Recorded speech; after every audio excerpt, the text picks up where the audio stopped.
Without further ado, we're going to start segment 3 of, like I said, the 4-part series. Basically talking about, like I said, in-home mortgage protection process.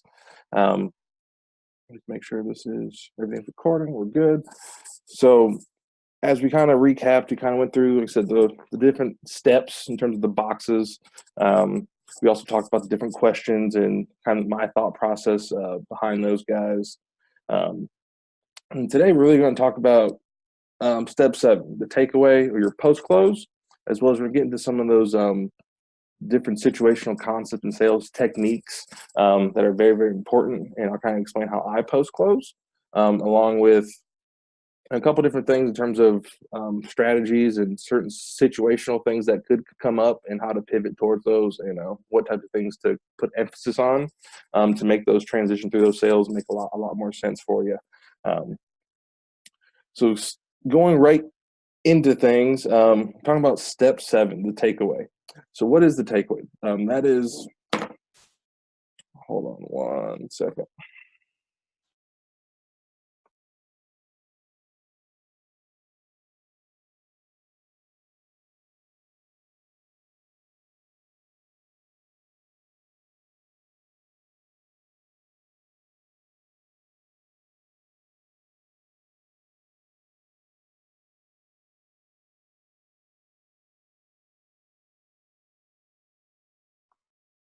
All right, sorry about that. Someone's trying to log into the same software during our call. But so what is the post close? So the post close, that is basically tying down the actual appointment. So that whole 45 minutes to an hour you spent with these folks, they end up buying something, and you want to tie down that sale so one, the business sticks, but also another agent doesn't come behind you, try to undercut pricing or undercut different things in terms of product style and so forth. So the post close, it's really how you tie that wholesale down, make them feel good about what they just did, and make sure everything still fits budget wise. I can't stress that enough. I've done it numerous times when I first started. I put them into a program, they like it, everything's good to go. Then 2 months later, I get a phone call, hey, that's just too much money, we're not able to afford it. Something came up, the house furnace busted or AC unit broke, I need brand new tires. They'll give you 101 excuses about why it was too much money. And then from that point, there's not really much wiggle room other than trying to reduce the coverage, which very rarely happens, to be honest with you.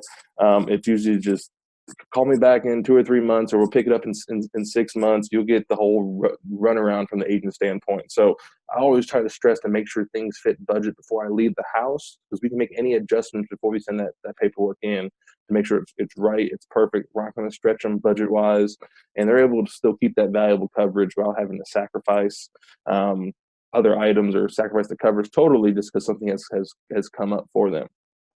So I mean, looking at post close, I mean, it's basically the final piece. It's like I said, kind of to reiterate some of the same things. You want to go over the different benefits. A lot of agents, they go in slinging the living benefits or the different added bonus features that the policies have on the front end of it. Personally, I do that as the last thing. I use that to help tie down the actual appointment. Reason being, we've probably all done it, to where we went through the whole entire presentation, talk the benefits, and you get to the underwriting piece, they're not eligible for that product. So then you're stuck trying to pivot to something that's similar or something that's very close in cost, but it might not have the same benefits, or it could be a little bit more premium. So I mean, what I do is I use it at the very end to basically mitigate running into those situations until I know for sure that they're eligible for this product. And then I use the features of the product to help tie down and make the actual closing stick a tad bit better. So example I do a ton of Foresters. So I might brush over the accelerated death benefits because most carriers have those. So it's kind of an equal playing field on that aspect. But I'm not going to touch really too much into the member benefits that Foresters has. I'm going to save that for the very end to help tie down the applications, give them the sense that kind of the, oh, by the way, they do this, and this. Kind of give them that added bonus feature of what the product does once they know they actually fully qualify for it. Same thing would apply if you guys don't use foresters and you're using products that have living benefits. Like I said, you definitely want to bring them up, because that's usually one of the triggers people sending in the form. But I still reiterate those and go back over those same living benefits again, go into a little bit more detail, explaining the difference between chronic illness and critical illness, being like the heart attack, strokes, cancers, ALS, dementia, Alzheimer's. I mean, I'm going to talk about those types of things, the different percentage amounts, how those numbers really work in terms of how they calculate how much you actually get of that policy. So I'm going to use that at the very end to help solidify that whole appointment process and make them feel good about what they have, and basically highlight those additional features, just so that actual business sticks.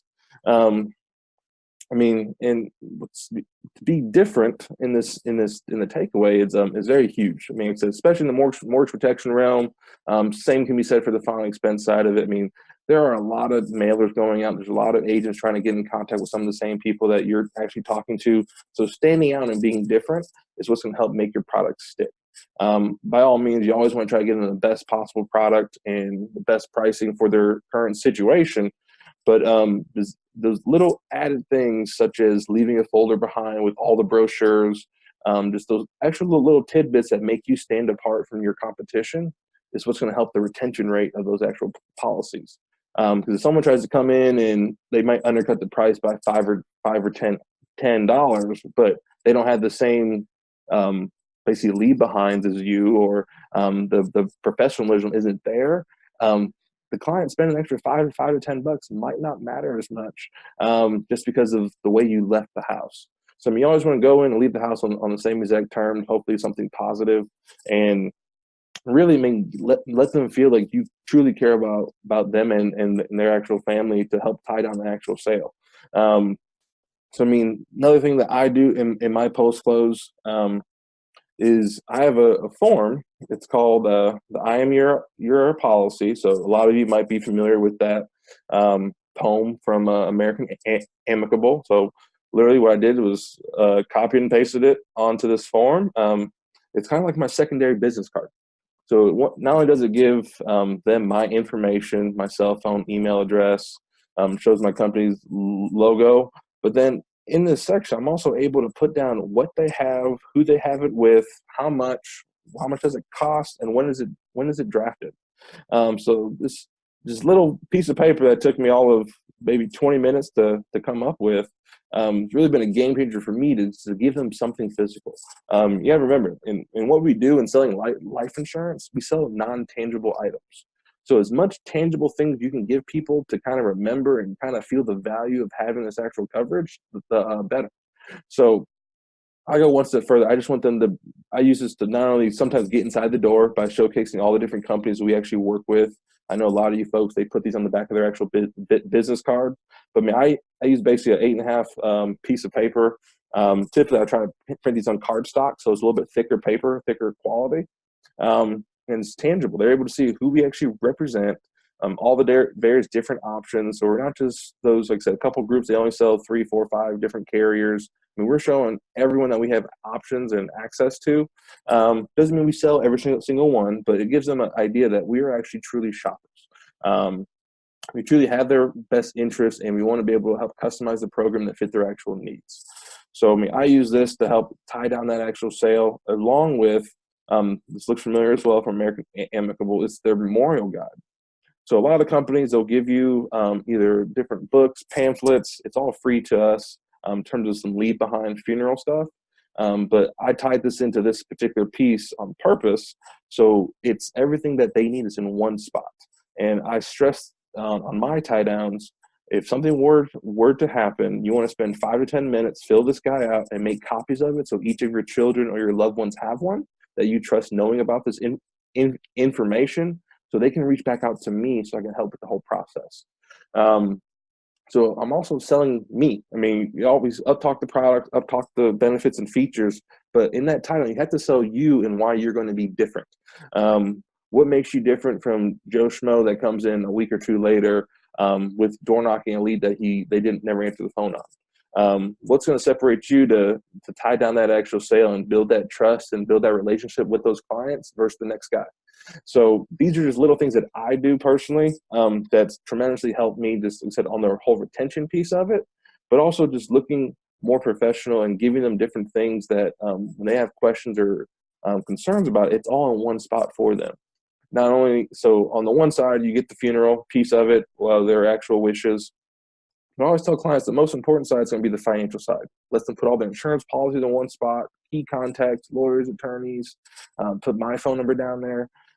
Just so if something were to happen, the children or their loved ones know who to call, who's taking care of what, and how to get this stuff taken care of as quickly as possible. Because you understand, I mean, we all experience death at some point in our lives. I mean, that grieving process it's a very painful time. So the more things we can give our clients, and basically sell them the fact that we're going to be there for them to help them through this process and get through that transition period, the better.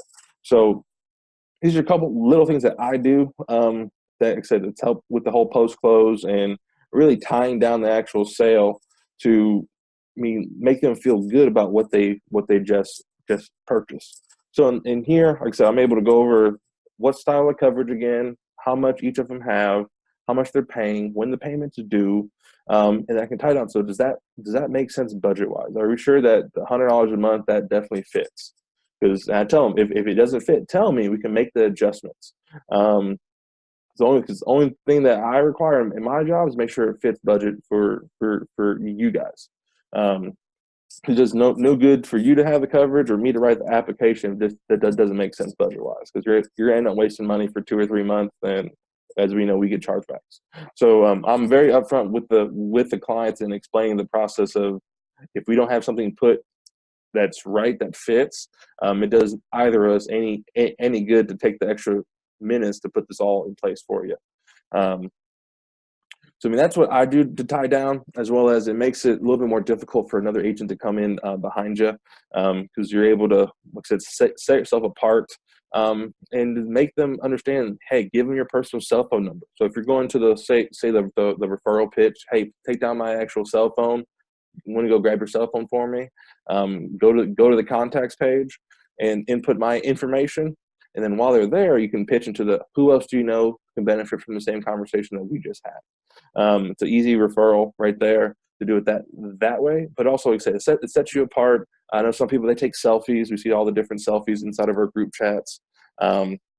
Just think something that makes you stand out is different and helps with the whole conservation piece of letting them know that, some people say a couple different things. One, if anyone else tries to give you a phone call and they're not from my office, please reach out to me directly, which is why they have your cell phone. Or on the other side is, if anyone that will be calling you, and if they don't say the word congratulations, they're not calling from my actual office. That's always a good one. A lot of people use, like I said, some people, they fill out 2, 3, 4, 5, 6 letters, and they're just sending them all in at once. And luckily, we sometimes get ours back first or second, and the other people, they still get theirs flown in a couple of weeks later, and they're going to start calling them. The same way that you called them, you door knock, they're going to be doing the same exact thing. So just whatever you can do to set yourself apart and make you stick out, the actual better. So moving on, kind of digressing from the post-closing out of the in-home process, we're going to talk about, where's these guys? We're going to talk about different techniques. So in techniques, these are basically different sales situations that could come up, that do come up. And this is basically my take, and those wondering, this is the MP playbook. It is almost done, but this is what I'm using to run off of and kind of make sure we got the right information for you guys. First one is load them up. Very straightforward. This is typically going to be for your younger folks, between the ages of anywhere 18 to 45. Basically, you're going to give them all the options. They're usually looking for, they want the death, they want disability, they want the money back option, they want everything. So as well as with some carriers, depending on how young they actually are, sometimes they don't hit the minimum premium. Like, for example, American Amicable has a minimum $25 premium. You try to sell an 18-year-old $100,000 return on premium policy, it's going to be like $18. So therefore, you have to give them the more benefits and more features to get to even hit the minimum pricing in most cases. Or if you have a smaller mortgage amount, you might either use some other features in there or different riders to add on to make the policy hit the baseline cost. But here, like I said, it's a one-stop shop. I'm trying to give them there. Obviously, they're going to have their death benefit, maybe some disability coverage to cover the house payments, and a return to premium option. Like I said, usually I use that for the younger folks just to hit the minimum pricing most times. But there are, like I said, there are a handful of people that are looking just for that option that, hey, I want everything. I want all my bases covered. If something were to happen to me, I want them taken care of no matter what. So that right there gives you that good baseline of here's the kind of the direction you are looking for. Next is, and the next two actually are basically part of the in-home presentation, basically explaining the difference between renting and owning. So I mean, renting is going to be typically your basic term coverage options, your 10, 15, 20, 30-year options. When the way I explain this is the amount of coverage stays the same and the price stays the same for the set period of time. 5 years, 10 years, 15, 20, 30. At the end of that policy, if nothing happens, you go your way, they go their way, just like you would we rent an actual apartment or a house or something. So that usually most home buyers at a certain point, they rent it, so they will be very familiar with how renting works. Then the next option, just on the contrasting piece, is going to be explaining our ROPs or universal life options.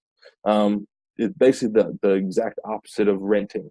In terms of if nothing happens, you get all of your money back or money grown with interest. So tell them same structure. You get level payments for a set period of time. Same exact benefits. So most options, if you use like KC Life, you're going to have living benefits included. Foresters, Smart UL, living benefits are still going to be there. So you all the same features of renting a policy, except if you don't use it, all the money you spend comes right back to you, or you gain actually a little bit more money depending on the style of product. But it's just giving them the polar opposite. Yes, it does cost a tad bit more in premium, but it's the added value, the added benefits of having that money back option since they're young, they're healthy. They're probably not planning on passing away anytime soon. This is where you kind of plug them into that return of premium option. So we see those, some of my cases are Elba Vargas' cases where she's putting up some big KC Life numbers. Most of them are using the Excel term with ROP. It's telling them the value of getting their money back. The next one we talked about a little bit was the 50-50 plan. So this is basically where I show, I take their whole mortgage amount divided by 2. So if it's $200,000, I'm going to show them $100,000 base with $100,000 accidental. So what this means is typically they're going to be younger, and based off of actuarial tables, younger folks are more prone to die of accidents than they are of natural causes. So we're hedging that whole piece of it. So we are able to give them another option that fits a little bit better in terms of pricing, because it's going to be a tad bit cheaper. I'll also use this option for smokers, especially if they're under the age of 55.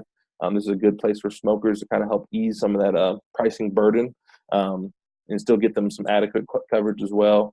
But understanding, like I said, if you die naturally, it pays out, let's say, for example, $100,000. You die of an accident, it pays out $100 plus an additional $100,000, equaling the full $200,000. So it's very important that you explain those two options, how it does pay out, so they understand it.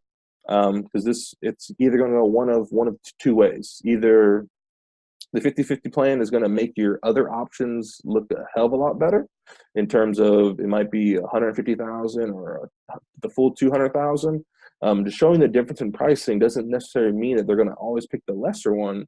Sometimes for the additional $15 or additional $20 a month, it can make those other options look a little bit more ideal for their current circumstances, and it highlights those actual numbers. And the same thing can go backwards. Even though you show a 200 and a 150, sometimes that 50-50 plan, just having that savings of 40 or $50 a month can make the big difference of making that 50-50 plan look like it's just like it's gold. So numbers, they work both ways, and that's why I always do a 3-option close. because usually you usually end up getting the actual middle number. That's typically how it ends up working. And on the younger folks, they usually kind of gravitate towards the higher number. But you want to give them options just because you want to appease the budget, because you want the business to actually stick. And at the end of the day, to me personally, it doesn't matter which one they actually pick. If they pick the highest one or they pick the lowest one, either way, we're coming out of the house with the actual sale. We're still making money, and we're still protecting a family. So that's all that really matters to me. But like I said, those 3 option closes, if you do use them, you know the value behind them. If you don't use them, maybe start trying to just throw it in and just give them 3 different options to choose from. Make sure they're somewhat evenly spread out. So if you're doing like I said, 200,000, go down 50 grand, and then do a 50-50 for the third option as 100. Or if it's say a $100,000 mortgage, I might do 100, 75, and 50. Just make sure it's evenly spread out to give you a nice range of premiums, just so the client's able to see the actual differences between those. Here's one. It's a pretty solid one. It's accidental only. So this is typically used. A lot of folks used to know mortgage protection used to be AD&D policies, accidental death and dismemberment. With some carriers, we still have a couple accidental only options. Typically, you only want to use this if they're younger and very not healthy, or they're really stringent on budget. They just want something in place that's super cheap, and you still want to come out of the house with an actual policy. It's just a good way to just sometimes pitch it. As little as 15 or 20 bucks a month. God forbid something were to happen, say a car wreck, especially if you're in a real big city, there's tons of traffic.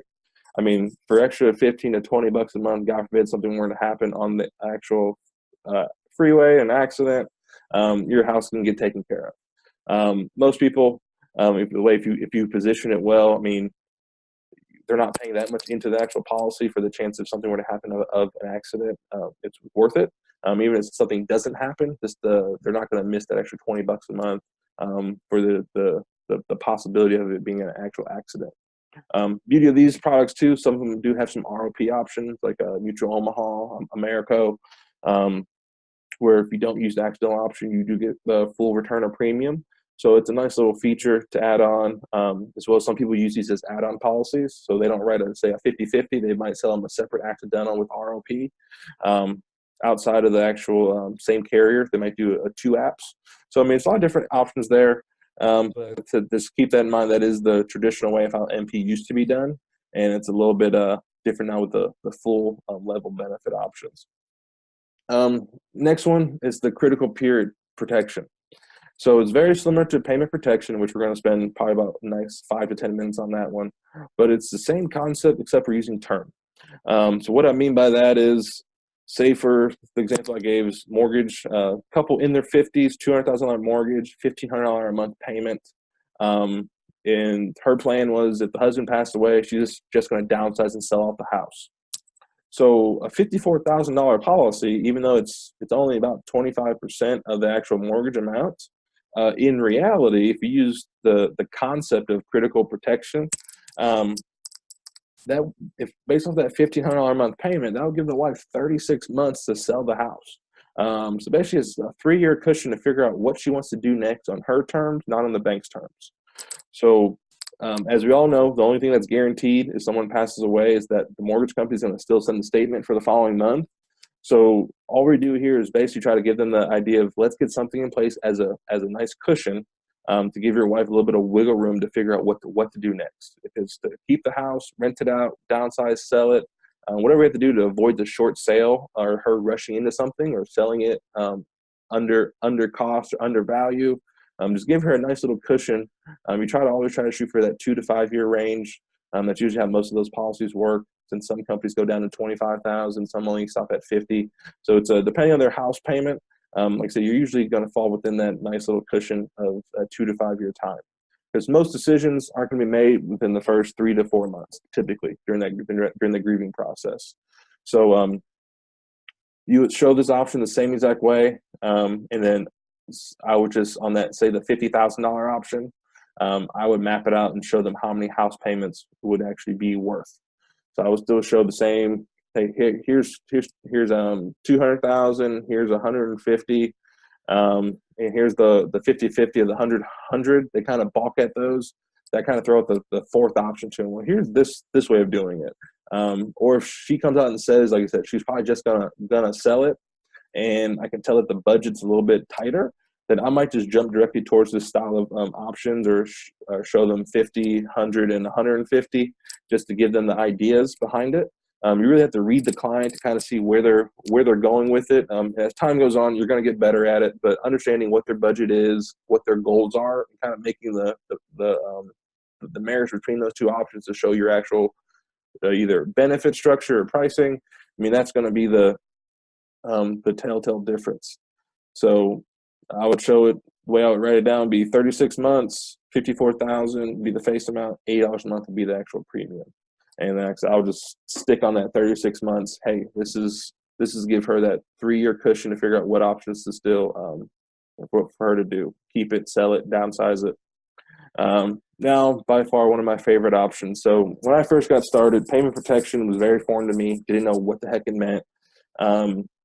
And I would lose a ton of sales when you get those older clients, the ones that are either not healthy, above the age of 50, or you're looking at 65-year-olds, 70-year-olds, and they have a super high mortgage, but their income is on a fixed income state. So the payment protection plan is basically similar as the above concept, except we're using whole life. We're using something that's permanent, that's going to be there forever. And I honestly will tell you this: if you can master the payment protection plan, you will make a fortune. Literally about 40 to 45% of my cases are actually whole life cases. So if you think did about 180, 190 apps last year, and 40% of those were whole life applications from mortgage protection leads.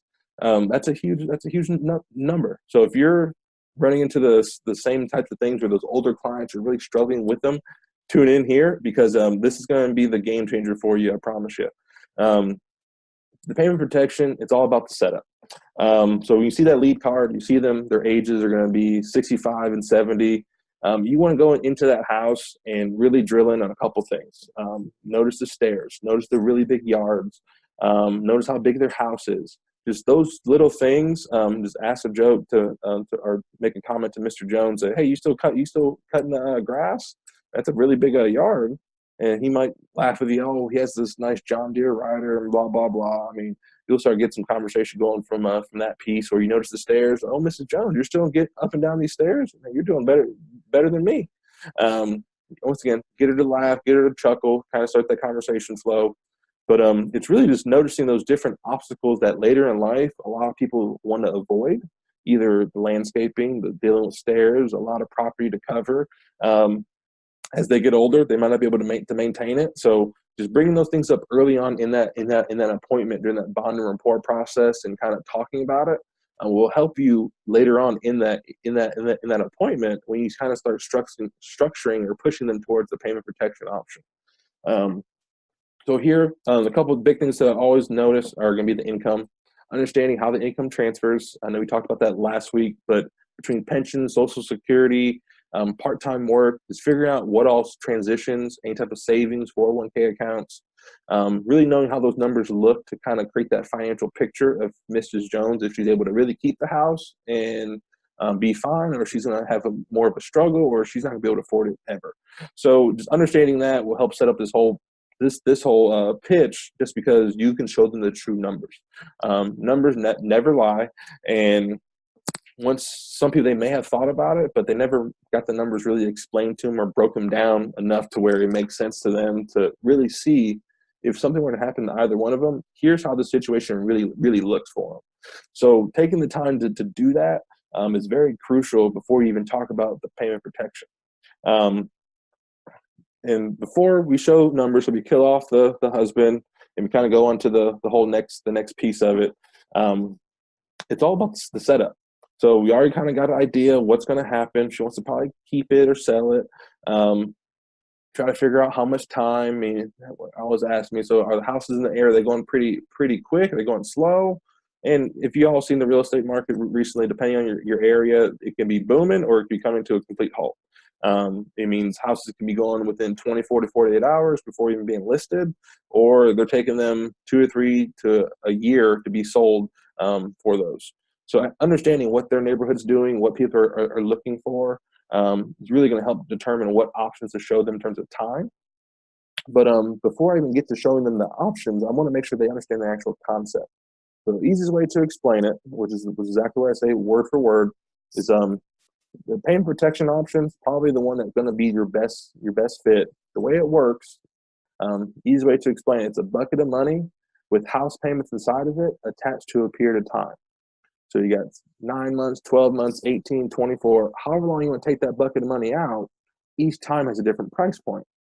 So all we try to do is figure out what option makes the most sense time-wise to give your wife enough time to transition for her either getting your pension check and your Social Security to get all transitioned over to her for her to make an actual choice, whether to keep the house, sell the house, downsize it.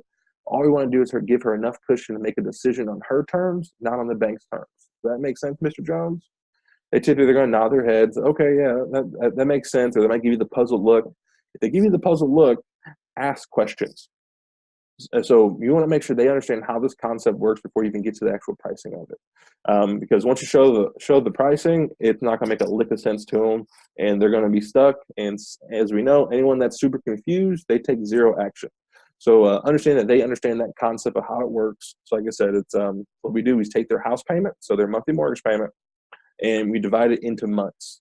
So so if you take that $10,000 face amount and they have a $1,000 a month payment, we're going to write down on the paper, here's 10 months worth of house payments for XYZ premium. But like I said, keep in mind, it's a bucket of money with house payments inside of it. So I want them to understand it's house payments inside of it to get through that transition.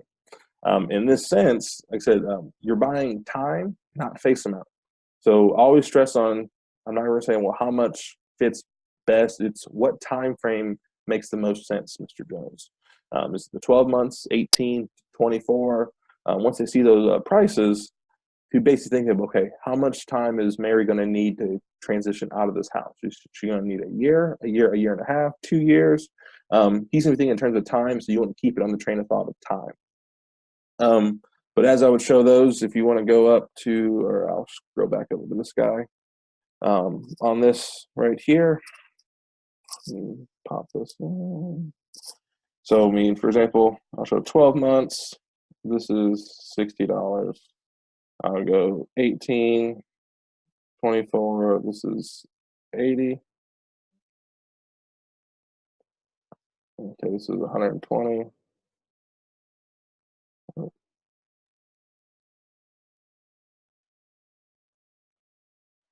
I always show a max. So, what depending on the carrier, I always show a max out of 35K, 35K, accidental, and this can be like 250. I always want them to know how much coverage can they totally have. Just to say this is AMAM, the name of the carrier. So I'll say, hey, so Mr. Jones, so we got a couple different options here for you. Starting at the bottom ones, let's get the 12-month option. It'd be 12 months of house payments, $60. 18 months, it's $80.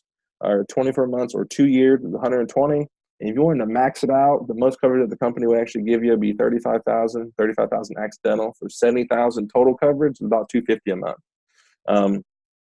Of those options, Mr. Jones, I mean, what time makes the most sense for you? So then they're gonna look at them, they'll figure it out. If they're stuck or they actually decide one, then I'll always add in, because the way I always draw up my actual pricing, especially on whole life, if at all possible, I always add in the accidental death rider. Most times it's $2 or $3, and it just helps. If God forbid death by accident, it's going to pay out double. So I always explain it just like doubling down, playing a blackjack. Same exact concept. For a couple extra bucks, if death by accident, it's going to pay out double. So this 12 goes to 24, 18 to 36, 24 to 48. So usually that concept makes a little bit of sense to them. So they basically, if they death by accident, you're going from 2 years, 3 years, and 4 years worth of house payments will be paid out. And then sometimes that 35 and 35 plan, or the 40 and 40, depending on the actual carrier, it would really stick to them, just because they might have a smaller house payment. They might, or the mortgage amount, it might be $60,000 or $70,000. Be able to cover the whole entire thing, kind of on that 50-50 approach, could make more sense to them as well. but you won't know unless you actually put down the actual numbers for it. So you'd be surprised that you get a couple people that pick that option, or they have nothing else in place. There's no other funeral plans in place, or they're talking about getting final expense covered and so forth. Be able to roll that all into one policy for them and get them onto to your actual books can help you make a. I mean, you're talking about an extra almost a couple thousand in a payout for you. So just showing that option. So you'd be surprised who actually picks it. It makes sense for them, and they're trying to do a one-stop shop for everything. Just don't be afraid to actually show it. Now, real quick, I want to digress for a quick second. We did that's a lot of stuff for you guys. Are there any questions on the payment protection plan? If so, you can go ahead and unmute yourself.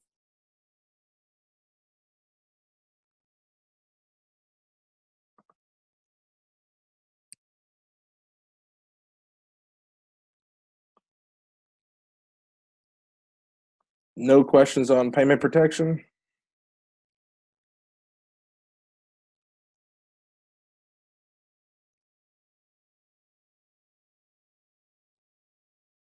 All right, awesome. I'll keep on trucking. So we got that one. So like I said, that's so when I truly say if you can master that one, that's gonna be your actual money maker. Like I said, 40% of my applications are coming from whole life apps due to doing that payment protection option. So definitely a game changer. Plus you're able to sell them something permanent. So it's not going to expire if the house gets paid off. They can keep it in place for burial options. They're locking in at a younger age, builds cash value. So all the same benefits that you would talk about for whole life or permanent final expense options, same thing applies after they understand that this is designed to help take care of a series of house payments first, and then if the house is paid off, it can be used as other things later. Next one is the ground floor concept. Essentially, it's basically taking someone that sends in the form. We've all had it. I just want the disability option. If I can't work, I just want something to help take care of the house payments, or I get put out of work for a bit. What the ground floor is basically getting them to understand the same thing that they are worried about in terms of losing their job or becoming sick or ill or due to an accident they're not able to work, could necessarily be the same thing that could actually kill them. So it's really just walking them down to the ground floor of understanding the thing that you're really worried about, not being put out of work. It's not really the biggest issue. It's what if that same thing kills you? What's your plan then? So if that's a valid question to ask, I do ask that question to the clients to kind of get their actual response or where their head's at. Some of them, it's a couple things are going to happen. They're going to say, well, I have life insurance. So that means we didn't ask a question about life insurance earlier to get that objection overcame. Or they're going to say, well, I never really thought about that. Because in reality, I mean, this is kind of some of the verbiage behind it, but I mean, most of the common issues that cause disability, so you're going to be your heart attacks, strokes, cancers, especially at the mid 50 range, the things that what I call can put you into the early retirement mode. A lot of those policies with the actual death benefit are going to have those living benefits to help cover that. So that kind of mitigates that one. But I mean, if they really lost their job or they were laid off, most times they'll get some type of severance pay or some type of government unemployment benefits to kind of get them through that transition. It's not going to be what they're used to, but ideally we're hoping that since they qualify for a home loan, they have about 40% expendable income. So therefore they should have a nice decent savings. But it's really just if they lost their job and knowing what they actually do, they shouldn't have a hard time getting a new job. Most likely, it's going to be maybe a 2 or 3 month. You might have to tighten up the belt a bit, but it's really like I said, we're really kind of geared towards what if something more serious happens. The same thing that you're worried about, that same car crash that can put you out of work for 2 or 3 months, actually ended up killing you. What's the plan then? Because disability coverage are not going to pay out if you passed away. It's only if you get hurt. So getting them to understand the differences between that and kind of taking them to that ground floor, looking at the bigger picture, as I always call it, it really kind of gets them to see things on a different light.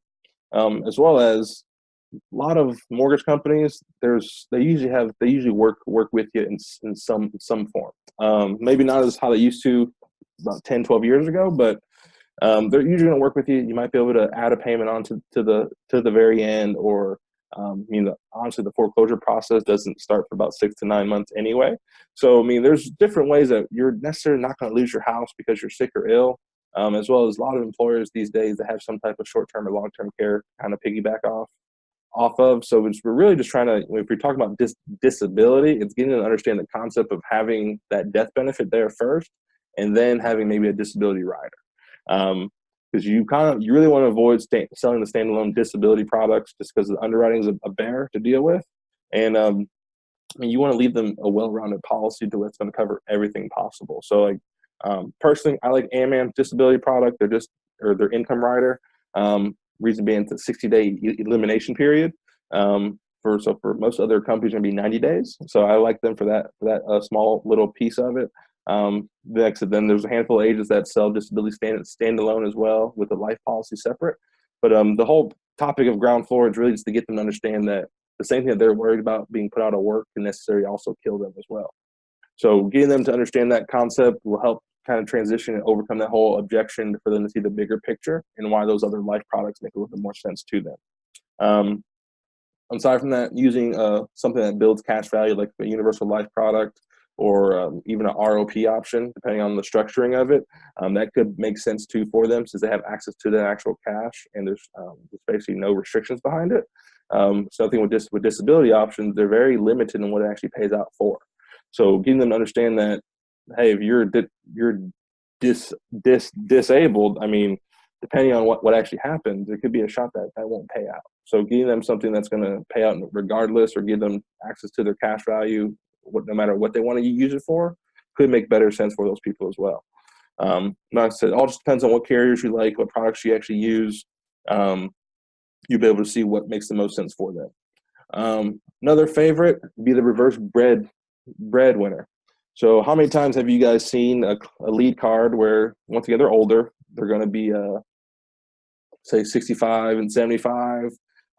Husband's the older one, is also the actual sicker one, where you see the lead card, it says he has dialysis, he has a bunch of stuff going on, current cancer. He's just basically they call him the sickie, right? Just the one that's super jacked up, not really many options other than GI modified stuff. But he makes the most income, yet while the wife, she's the caregiver, or the one that makes less, but with the way things transfer, she would end up making out better. But the reverse the breadwinner, basically that concept is basically we're transitioning away from the sicker, more income person, and covering the healthier person. Getting them some type of coverage in place, because when they're healthier, they're younger, it's a better rate, as well as most likely she will be his current caregiver, so she might not be working. A lot of her time is spent to make sure he's taken care of. So the way to sell this option is to kind of show the value behind it. Once again, getting the income, knowing how the income transfers, to kind of show her, if something were to happen to your husband, you're really not going to miss a nice beat. Everything's going to kind of carry on the same way. If anything, you actually will be freed up to earn a small income if she wants to go back to work or get a side part-time job. That added expense in terms of her giving her actual time for that will be open again. So you can't say that in a very harsh way. You want to be very delicate when you do to kind of pitch that to them. But it's really understanding that the bigger issue is actually if the caregiver passes away, the younger, healthier person, because now that's going to be an added expense for Mr. Jones. So putting a policy on you to help take care of some of those house payments, or basically allow him time to either sell the house and downsize on it so he can keep his money going, or put that towards getting in-home health care or moving to assisted living, whatever the case is, to get his actual care, that's going to be a brand new expense. So covering you to get something in place to either take care of a big chunk of that house payment or a big chunk of the actual mortgage, it makes all the more sense to cover you than it is to actually cover him. Not saying we can't cover him. We all definitely can. So you always want to, like I said, never say no. We can cover almost any situation possible, other than young and HIV. written, but almost there's 99% of the cases where there's a product for them that we can put them in that they can get actual coverage. Then once you take care of the healthy one, you want to go into the payment protection for the older one, usually being, like I said, modified. If you can get graded, that's even awesome, but it's usually be modified GI. Just once again, kind of going to the whole final expense or payment protection plan concept. Get them a series of house payments. We got a couple more, then we'll get this thing done for you. Next is legacy. So this is I wouldn't say a newer one. It's kind of the group with Charlie's group and Matt Millier. They kind of taken us by a storm with the amount of annuity volume. So there's basically this concept is talk about legacy. Basically leaving something behind to those people that you love the most. But in order to get this option, you have to ask questions about their 401k, their retirement, their savings. You have to uncover some type of money. Because sometimes when they have that much money, or they're just kind of sitting in the car to see what's all out there, you might come out with you might see that their insurance is actually perfect. They don't need any other insurance, but you start kind of asking more questions and really get involved in that whole conversation to see what else is going on for them financially, to see if there's any opportunities on your end of it. You'd be surprised with what you end up finding in terms of, I have this and this old CD, this old savings, this old annuity. Because you might be able to present them with either an annuity rollover option or some type of single premium if they're really concerned about leaving that money on and trying to mitigate the as much tax as possible. So usually they're going to be older folks. They have money in many different places, many different facets. It's really kind of digging in to see, are there any other options that we can get on the table in terms of getting that one of those clients on our actual books for some type of product. But these are, like I said, this is really the people that want to basically leave something else behind. Like I said, you're looking at single premiums, annuity options. It's really kind of transitioning through that, which would kind of lead us into our next one. It's the mortgage protection pension plan. So this is by far a newer concept. It's a newer way of thinking, but it's very similar to the previous option. Usually with this, people, they might not be as healthy. They might not have adequate insurance, or the insurance that you want to show them, it's going to be exuberantly high, or it's going to be graded, modified. So, basically the way the pitch will work, the other option to cover your mortgage is the no-cost mortgage protection pension plan. The plan that allows you to roll over or move funds from one qualified account to another, such as an old IRA, 401k, lump sum of cash.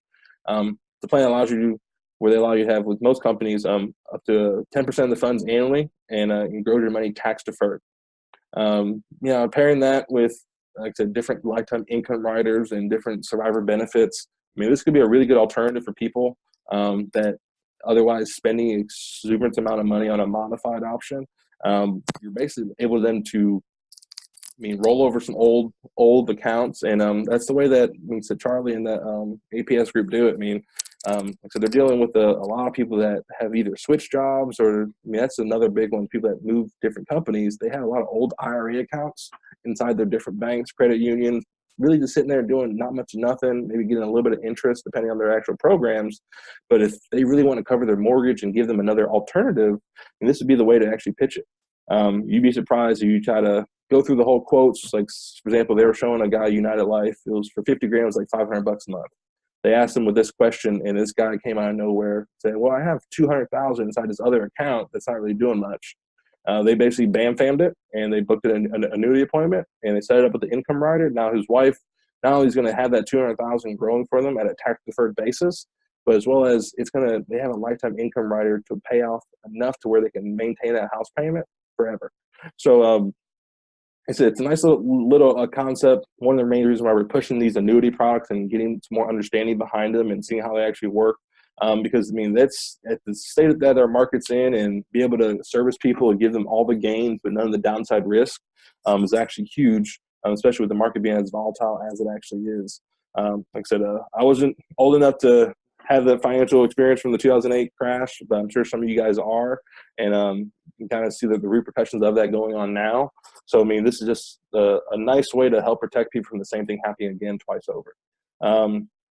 And lastly, to close on these concepts or techniques, it's going to be the emergency response sheet or our different referral systems. Simply, there's three of them. So kind of looking at the numbers of it, If you collect 10 referrals each week, people who sat down, say two or three a house, and with a 50-week work year, I mean, you're talking about an extra 500 leads for free. And let's say on the low end, we only can convert 10% or 1 out of every 10 of them, with the average premium being the same, about $70 a month on mortgage protection nationwide. You're talking about an extra $840 annualized premium. So that extra 50 sales, you're going to generate additional about 42 grand worth of income. So think about it, extra 42,000 just by asking who else can benefit from this conversation. It's very strong. So just that's one of my weakest areas, I'll be honest with you. But there are 3 different ways that we can gather some referrals. First is the emergency response sheet, or the unclaimed property network sheet. You're probably familiar with that. On the back of Ricky Ballard's in-home process sheet, we put the unclaimed property network sheet on there. Basically talking about how more than 20% of life insurance policies don't get claimed due to people not knowing that they actually have them. So it's basically identifying 2 to 5 people that you trust, contacting them to let them know about the coverage you have in place, as well as give them your information, your name, phone number, email address, so they can get have your information if something were to happen. But it's also getting permission from them to ask if their insurance needs are taken care of also. I mean, you'd be surprised the amount of people that they're happy to get your information to help out their friend or family member, and they don't have anything for them. So those are easy sales. It's really hot. It's a hot, warm lead for sure, just because you're able to build that relationship with someone that you already helped, as well as it gives them an opportunity to call that person and give them the heads up that you're going to be reaching out to them. And usually on those conversations, they're going to tell them how wonderful you were, the things that you were able to do for them. If you found out some policies were bad and got them into better options, I mean, they're going to up-talk you a bunch. So calling those ones, like I said, those are really hot leads for sure.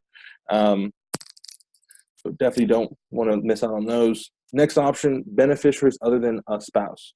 So it's similar to the very first one. It's when other people list down and say their children or siblings as the beneficiaries, either because they're single or they want to leave it to their actual family members. Even those same phone numbers again. Most applications are going to ask the same questions between either name, social, birthday, address, phone number. All you do is jot down the missing information, typically being name and the phone number for it. Collect that information separately, and once again, ask them to let them know that you have this policy in place, and introduce yourself as the agent. And once you conclude with that phone call, ask them for the permission to see if they have anything taken care of on them as well. So it's very similar to the very first option. And then the last one, I kind of alluded to earlier, is the actual, we call it the cell phone. Basically, it's getting them to put your information down into their actual phone. Save your number as an insurance agent, insurance man, insurance woman, first name, last name, put down your actual cell phone number. And then while they have it open, I mean, hey, who else in there could probably benefit from the same conversation since you already have your phone up?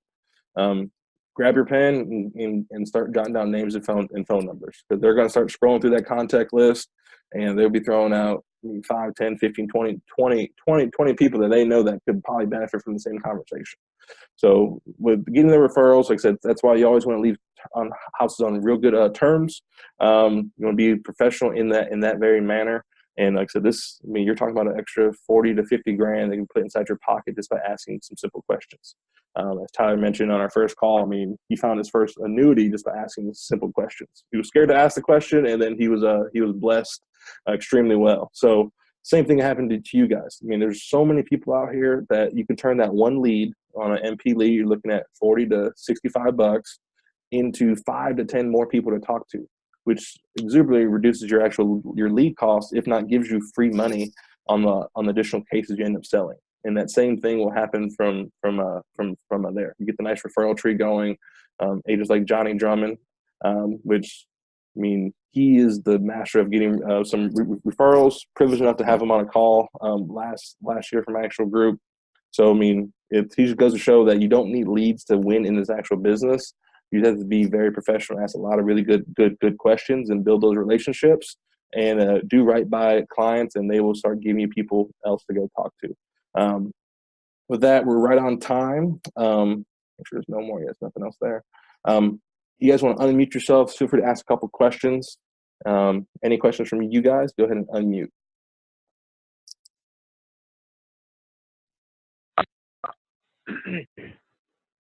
Marques? Yes. John Tempest here. How are you? How's it going, John? All right. Listen, is there any standalone disability that you know of available to us for someone 62 going on 63 years old? Because I haven't been able to find any prior. Have you looked at Mutual of Omaha? Yeah. Okay. Yeah, because most disability companies, they don't write it usually past 60. Right, exactly. Yeah, some companies don't even touch it past 55. So they usually end at 60 or 64, depending on the actual company. So in that essence, I would push them more towards living benefits. Their older age, the more things that are prone to happen to them, like I said, it would be probably the heart attacks, strokes, cancers. Getting them into one of those policies with living benefits would actually pay out more than a disability policy ever would for those types of issues. So yeah, I would lean it more towards that because I'm pretty sure there's not going to be a carrier that's going to cover that on the standalone disability side. Yeah. All right. Thank you. Appreciate it. Yes, sir. Any other questions?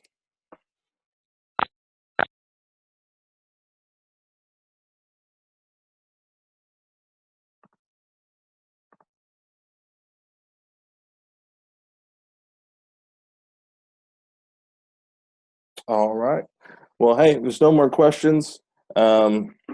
Once again, thank you guys for taking out the time today on this MLK Day. I wanted to get you guys out here about an hour early today, so you guys go hit the field running. I know it's going to be a blizzard for me today, just dealing with some frigid sub-zero wet weather. But like I said, it's a good day to be outside. People are home. A lot of people are going to be off of work, so take full advantage of it to kick your week off right. Just getting applications in on Mondays or Tuesdays makes those end of the week a little bit easier. It takes the pressure off, and it usually sets you up for a real good week. Long term, as we see some of those bigger numbers, those $5, $6, $7, $8, $10,000 weeks, it starts by putting in the work on the early part. So once again, thanks for taking out the time to jump on for this Monday. So we'll do it again next week. Hopefully, go back to our original time slot of 11. Unless you guys like the 10 a.m. slot, I'm cool with that too. And then we really just do a lot of open Q&A. So please, by all means, write down your questions. Let's run through them. I'll probably have some of my agents on here as well that strictly focus on the MP side of it, open to answer some of those questions, to give you some of their feedback and so forth as well. So once again, have a happy day and go crush it. Take care.